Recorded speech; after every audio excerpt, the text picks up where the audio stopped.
Hello and welcome to Comic Culture. I'm Terrence Dollard, a professor in the Department of Mass Communication at the University of North Carolina at Pembroke. My guest today is syndicated cartoonist Marcus Hamilton. Marcus, welcome to Comic Culture. Thank you, Terrence. I'm very happy to be here. I appreciate the invitation. Marcus, you are working on one of the great all-time American comic strips, Menace the Menace.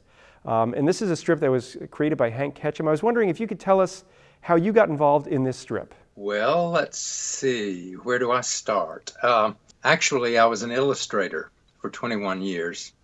But growing up, I loved to draw cartoons. I used to go to all the Disney movies, and my parents even saved some of the Seven Dwarfs that I had drawn when I was about 8 years old and framed them. I didn't know it until they passed away, and I found them stored away. So they encouraged me to go into art.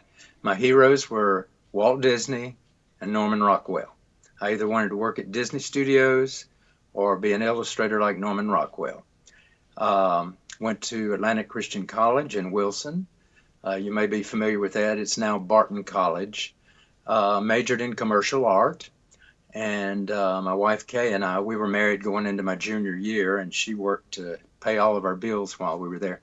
Anyway, upon graduation, I took my first job at WBTV, the CBS affiliate here in Charlotte, and in the art department. And I met a great friend, who's still my friend, Jim Scancarelli, who now draws Gasoline Alley. I loved the job because I was around entertainers. I collected autographs of all these famous people that came through to promote their programs and all that. Learned a lot about graphics. Moved to a design studio in downtown Charlotte, did annual reports and things like that.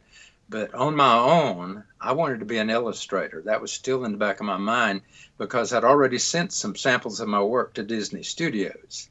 And I got a Mickey Mouse rejection slip. So I thought, okay, that goal is over. I'm going to be an illustrator. So I started sending samples of my paintings and drawings to all the magazine art directors. And eventually I got a phone call from the art director at True Magazine. He said, Marcus, I like your portfolio you sent. Would you be willing to do 41 drawings of all the new model cars coming out? I couldn't turn it down. It was my first opportunity to do a national assignment. So I did them over the weekend while still working at the design studio. My boss down there was very encouraging of me to go into freelance work. He knew that was my first love. So anyway, I sent those drawings. The art director called me, said, we like that. Would you be willing to do a full-page illustration? Well, sure. So after a while, he moved to Golf Digest magazine, continued to call me. And in 1971, I decided to take a big leap of faith and quit my regular job and go into freelance illustration. I loved it. I got to do illustrations for every magazine, Saturday Evening Post. I did a cover of Bob Hope for a Christmas issue. I got to meet Bob Hope in person when he came to Charlotte. I did Good Housekeeping, Cosmopolitan Magazine. It was everything I'd ever enjoyed and wanted to do. I was able to do it. But then computer graphics started becoming popular in the late 80s and early 90s and put me out of business. The art directors no longer wanted hand-drawn artwork. They wanted that slick graphic look. And at that particular time, I didn't even have a computer. But now I know a lot about Photoshop and all that. But anyway, as my career was going down the drain, so was my salary as a freelance illustrator. My wife, Kay, let me know that I should get a real job again or we were going to lose our house and everything else. So I ended up working at Walmart, making $5.50 an hour, and I had just turned 50 years old. Questioning everything about my life and my career and my faith. At some point of total frustration, I can remember saying this on the way to pick up my wife at work. I said, Lord, I have trusted you with my life, and look where it got me. I don't see any evidence of you working, and I'd like to know what's going on. Well, the next day is when I was sitting at home alone, channel surfing, came across the beginning of a program. They were showing scenes of the new Menace the Menace movie with Walter Matthau as Mr. Wilson. And they said, we're going to interview the man who created Menace the Menace, Hank Ketcham. Well, I thought I'd watch that because I've always enjoyed Menace the Menace. In that interview, Mr. Ketcham said, I want to find somebody to draw Dennis so I can travel and paint and do things I've always wanted to do, but got this daily deadline facing me. Well, when he said try to find somebody to draw Dennis, it just sounded like an opportunity. So I called my friend, Jim Scancarelli, who at this point was already drawing Gasoline Alley. And I thought, well, maybe Jim has Hank Ketcham's phone number. I called him. Jim said, yeah, I got it at one of the Rubin, the NC, the National Cartoonist Society get-togethers, and Mr. Ketcham gave me his contact information. So I dialed that number out in Monterey, and Mr. Ketcham answered the phone. I said, Mr. Ketcham, I'm an artist in Charlotte, and I just saw you on TV, and you said you'd like to find someone to draw Dennis. If you're serious about that, I would love to have the opportunity. He said, well, send me some samples of your work. Let me see what you do. So I sent him the Bob Hope cover and the cars I drew for True Magazine, everything I could think of, I sent him copies.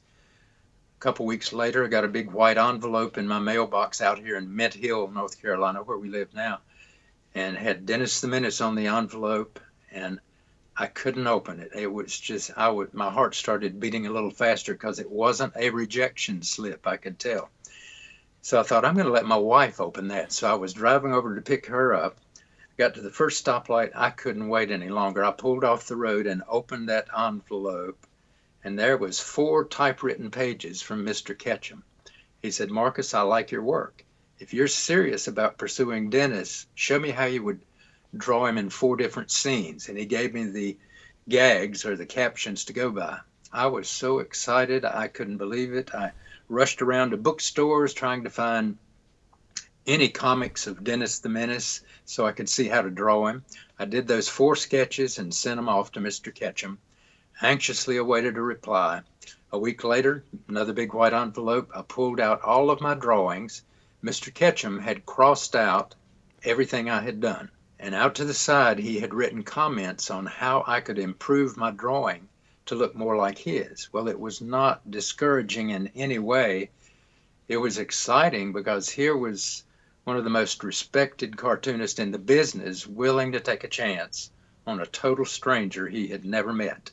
So I put together, I redid the drawings, sent them out to him. He sent me some pen and ink, the little ink nibs, the Gillette 170s, and a bottle of ink, so I could use the same medium and everything that he was using. And it was just so exciting to think he was giving me this chance. It wasn't by luck, I don't believe. And then he called me and he said, what are you doing in October? He gave me the dates. And I said, not really anything. He said, well, I want to meet you and Mrs. Hamilton. So I'm going to fly you out here to Monterey to my studio, and you can stay a few days and work with me. This is a fascinating story because what makes this so interesting is that, you know, you're at the time, you were at an age when a lot of people are thinking, well, you know, it's time for me to start to think about retiring and the next step, Yeah. but you're thinking about a whole new career. So it's just interesting, the generosity of Mr. Ketcham to have you and your wife go out to Monterey. So what goes on then? We flew out there, and Mr. Ketcham was in the airport at Monterey. We flew to San Francisco, caught a commuter flight down to Monterey. I'd never been there before. But as the plane was pulling down the runway to stop, I saw Mr. Ketcham standing in the window there, and I said, "Okay, that's Mr. Ketcham." So we got off the plane. He meets us, and he wants to carry our luggage for us. I said, "Oh, no, we got it." He said, "Well, I've got you a car. We rented you a car, and you're going to follow me, and I'm going to take you down to a bed and breakfast inn where my wife, Roland, his wife, had reserved us a room in Carmel by the sea." I mean, it was unbelievable. So we got down there, and as we were following him, he took us down to the beach and came back up. And then we got out of the cars, and while Kay was going in and unloading everything, he was talking to me and telling me everything that was going to happen. He said, "I took you down to the beach because I wanted you to see where I spent the night when I was 19 years old." He said, "I was born in in Seattle, Washington, but always wanted to work for Walt Disney. I thought, that's funny, so did I. But he said, I hitched a ride with, I think it was with his uncle to go down to Burbank. He said, we stopped at Carmel and slept on the beach on the way down there. And I just wanted you to see kind of what led me down to Burbank. And he wasn't hired by Disney. Instead, he had to go to, what's his name, Walt Kelly? I can't even think of the name that did Woody Woodpecker cartoons. Oh, Walter Lantz. And yeah, Walter Lantz. You're smarter than I am. Anyway, he worked there for a year and a half, and then Disney decided to hire him. So he got to be an in-between cartoonist for that. So that was great. But anyway, Hank was telling me, he said, now, there's a big difference between the daily panel and the Sunday page. The Sunday page has 8 to 10 panels to work with, talk balloons, color. Now, this was back in the early 90s when they weren't doing daily panels in color. He said to tell the whole story. And we've got Ron Ferdinand, who's doing the Sundays, and Karen Matchett was there too, and they were alternating doing the Sundays while Hank was doing the dailies. He said, now the daily is the single panel. You're going to read the joke or the gag, and then you got to figure how you're going to tell that whole story in one image. And I think what made him hire me was the fact when he saw my samples that I had done illustrating for magazines, he saw that I had to read the script and then come up with one image that would capture the reader's interest to read that story. And in essence, that's the same thing the daily panel does. And I thought that was interesting. And then he said, and you've got to have fun while you're doing it. If you have fun, enjoy what you're doing, the readers will pick up on that. If it stops being fun, they'll pick up on that and they'll stop reading. I never forgot that. And it was an education just standing there talking to him. But then during the week, he said, now Kay can go shopping or whatever she wants to do, but you're going to be in the studio with me and Ron, and Dottie at the time was the secretary, and Karen Matchett was there working with Ron on the Sundays. And I got to go into Hank's studio, and he would discuss gags, how he selects the gags from the writers that send them in. We still have writers that do that. And then he would let me watch over his shoulder as he would start drawing circles for heads and how he was going to move the figures around in that little image. And I said, how do you come up with, how do you know what you're going to put there? He said, well, the cartoonist is the director. If this is a movie and you're doing a scene, the characters are your actors, and you are in charge of putting them where you think the scene would work best. You're also the cameraman. You're going to move that camera from one angle to the other all the way around that situation, so you'll never run out of fresh ideas.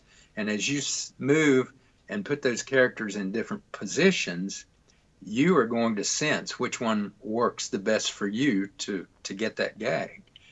I've never forgotten that. And it was just an education working with him and with Ron and Karen.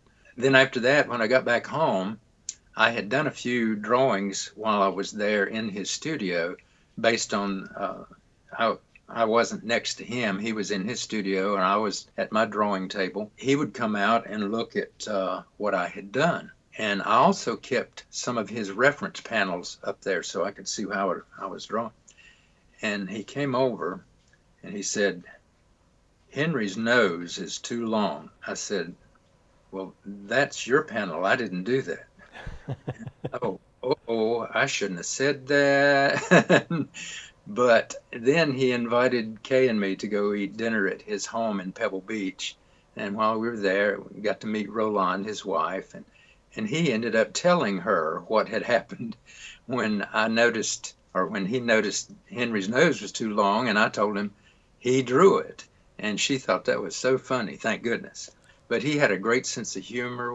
He was so strict on how he would critique my work. And thankfully, I didn't take it personally. A lot of cartoonists or artists take criticism too personally.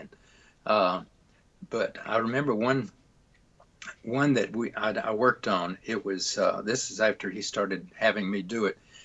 This took about 6 months for him to train me over the fax machine, and after we went out to California to meet him in person. And I would fax my drawings, he would cross them out and send them back to me, and I would redo them. But Well, I do have a question about the tools. You mentioned that he sent you some ink and a Gillette 170. yeah, So this is a different approach to art than you're doing if you're doing, let's say, an illustration of 41 cars in a weekend, which is just mind-boggling that you were able to do that yeah. in one Well, weekend. The art tools that you're using in color versus the ones that you're using for a black and white daily news strip, is that a steep learning curve? Because, I mean, yes, you're a professional artist, but at the same time, it's kind of focusing more on line weight rather than maybe, color and light. when I was illustrating, I was working in a multiple image and medium. That's how I kept my job for 21 years. Was I didn't focus on one style. Um, I used rapidographs back then, which was the equivalent of the pen and ink, except you got ink in the cartridge and you got a different size point for each thing you're drawing. So I was very familiar with line art and how to do a drawing, an illustration in black and white. But I'd never used a croquille pen like Mr. Ketcham did that makes a thick and thin line with how you push down on that pen nib. But he made sure that I understood the technique, and he would critique me. What I was going to tell you about that panel that he was critiquing, it was Dennis and Joey, his buddy, sitting in a sandbox playing, and Dennis's cat named Hot Dog was over using the bathroom in the sandbox. And Dennis was saying, I like my sandbox, but Hot Dog really likes my sandbox. So when I sent the first sketch, faxed it out to Mr. Ketcham, he faxed it back. He said, I don't like the way you drew the cat. You need to try looking at some cats and all that. I did it again. He sent it back and he said, you really don't know how to draw cats. And I sent back and said, well, we've got two cats. I thought I knew how to draw them. And I did another sketch. So then he faxed back made a print out of Encyclopedia Britannica of a cat's skeleton and sent it to me and didn't say anything. He just sent that picture.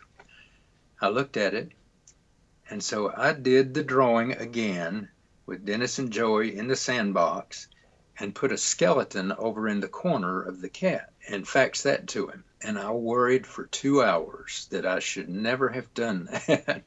But he had a great sense of humor. So when the fax machine comes on, I run over and grab it, and he has done a drawing of himself at the drawing board as a skeleton. And he says, if you'd done it right the first time, I wouldn't look like this. I'm so glad he had a good sense of humor. But we just had, he passed away in 2001, and I was actually working with him since 1993. So we had a great relationship. He critiqued my work even after he retired. He was doing fine arts paintings. He had his own show that traveled the country called From Menace to Matisse because he loved Matisse's artwork. And he did drawings of famous musicians. He loved jazz. And I got to host his show when it came to Salisbury, to the museum up there. And he was just such a gifted, talented guy. The way he composed his images, the way he created his characters. I have been blessed. And even though I thought illustration was going to last me until retirement, like it did for Norman Rockwell, when that career ended, I thought, that wasn't my career. That was my preparation so that I was ready to handle going to pen and ink and doing one single image to tell a story. Dennis has such an iconic look, and although you worked with Hank Ketcham and you sort of, I guess, studied at the master's hand, so to speak, Yeah. there is a noticeable difference between what you do Monday through Saturday and what Ron Ferdinand is doing on Sundays. You can, if you're looking, you can see that difference.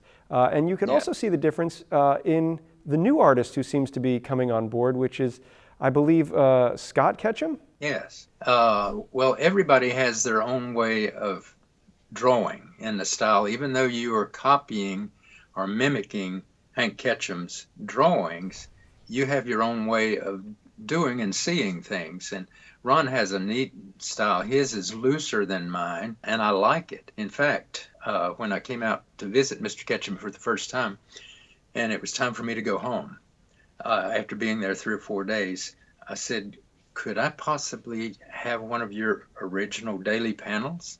He said, sure, go through the drawer. Well, he had thousands of them there. And I'm going, well, I like that. And I pull one out and I said, could I have this one? It was Dennis and Joey getting ready to talk to Santa Claus. He looked at it. He said, no. I said, well, he said, I didn't do that one. Ron did it. I thought, I'm sorry of all the things.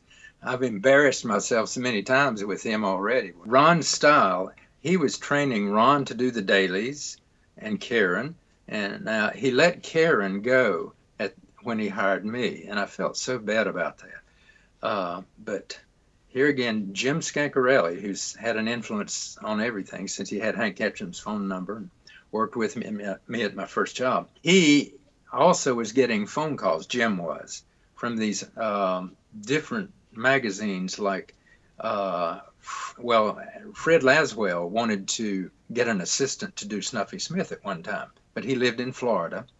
And so Jim had heard that Fred was looking for somebody. He said, Marcus, why don't you send him some samples? So for a couple months, I was doing some Snuffy Smith workouts, and Fred really liked it, but he said, I just wanted somebody that lives closer and we're not so far apart. And I said, okay.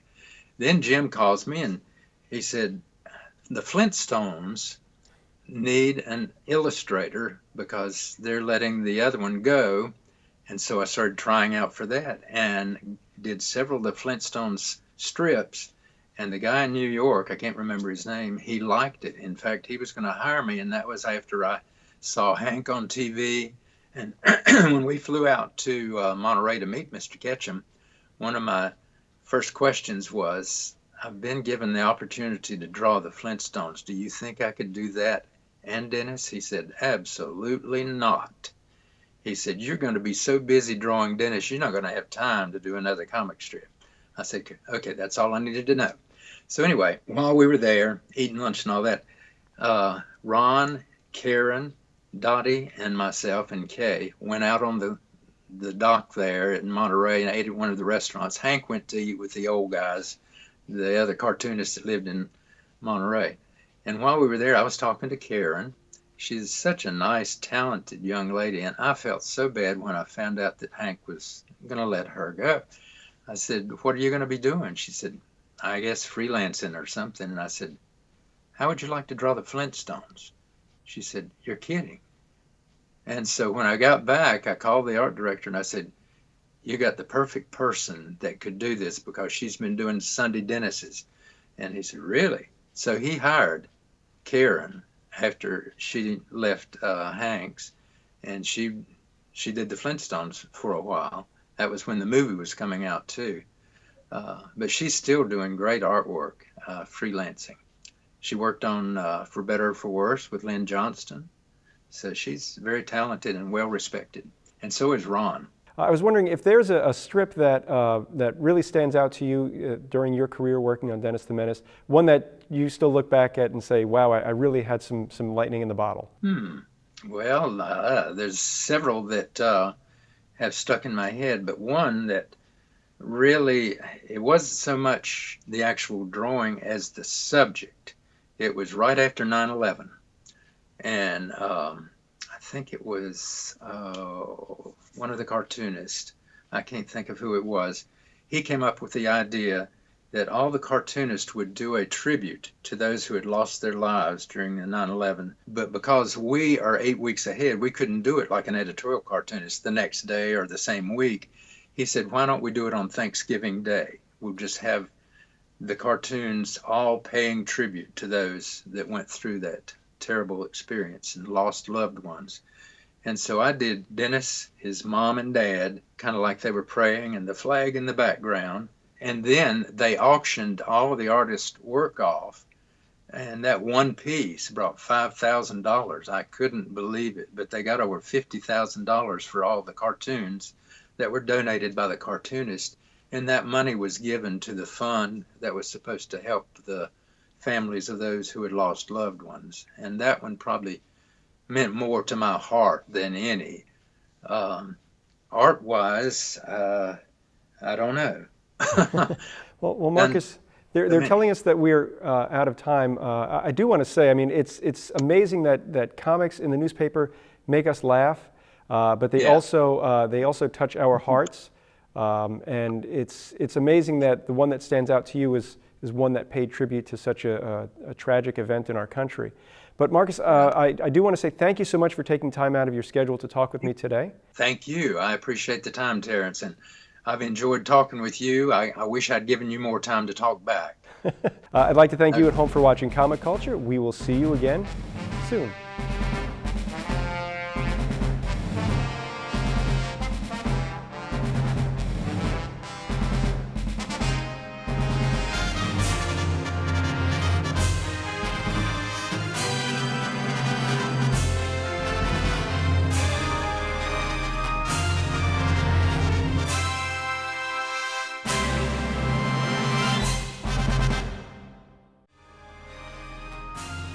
Comic Culture is a production of the Department of Mass Communication at the University of North Carolina at Pembroke.